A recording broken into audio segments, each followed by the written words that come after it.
السلام علیکم ورحمۃ اللہ وبرکاتہ۔ وعلیکم السلام ورحمۃ اللہ وبرکاتہ۔ اعتزاز آپ سے سوال کیے جائیں گے، آپ نے جوابات دینے ہیں۔ اللہ پاک نے سورہ آل عمران کی آیت نمبر 110 میں امت محمدیہ کے بارے میں فرمایا تم بہترین امت ہو، اس کی کیا وجہ ہے؟ چند وجوہات کی بنا پر آپ کی امت کو بہترین امت قرار دیا گیا۔ ان کو امر بالمعروف و نہی عن المنکر کا فریضہ سونپا گیا، آسان دین عطا کیا گیا۔ ان کا حساب و کتاب کا معاملہ سب سے پہلے ہوگا، ان کا پل صراط سے گزر سب سے پہلے ہوگا، اور ان کا جنت میں داخلہ سب سے پہلے ہوگا۔ امت کی کتنی اور کون سی اقسام ہیں؟ امت کی دو اقسام ہے، امت دعوت، امت اجابت۔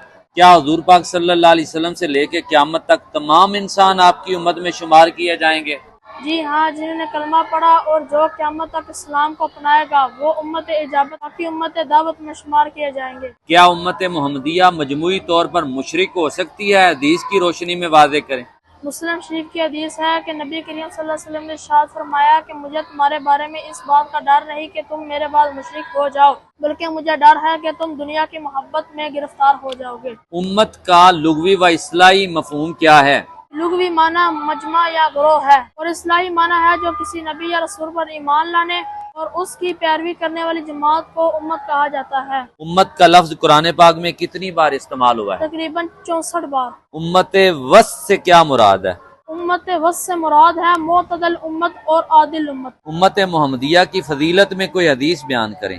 نبی کریم صلی اللہ علیہ وسلم نے ارشاد فرمایا تمام انبیاء کرام پر جنت اس وقت تک حرام ہوگی جب تک میں اس میں داخل نہ ہو جاؤں، تمام امتوں پر اس وقت تک جنت حرام ہے جس وقت تک میری امت جنت میں داخل نہ ہو جائے۔ قیامت کے دن امت محمدیہ کی تعداد کے حوالے سے حدیث بیان کریں۔ نبی کریم صلی اللہ علیہ وآلہ وسلم نے ارشاد فرمایا قیامت کے دن سب نبیوں کی امت سے زیادہ میری امت ہوگی، جنتیوں کی 120 صفحے ہوگی، 80 میری امت کی ہوگی اور 40 دوسری امتوں کی ہوگی۔ قیامت کے دن امت مصطفیٰ کے چہرے، ہاتھ اور پاؤں کس کے اثر سے چمکیں گے؟ وضو کے اثر سے۔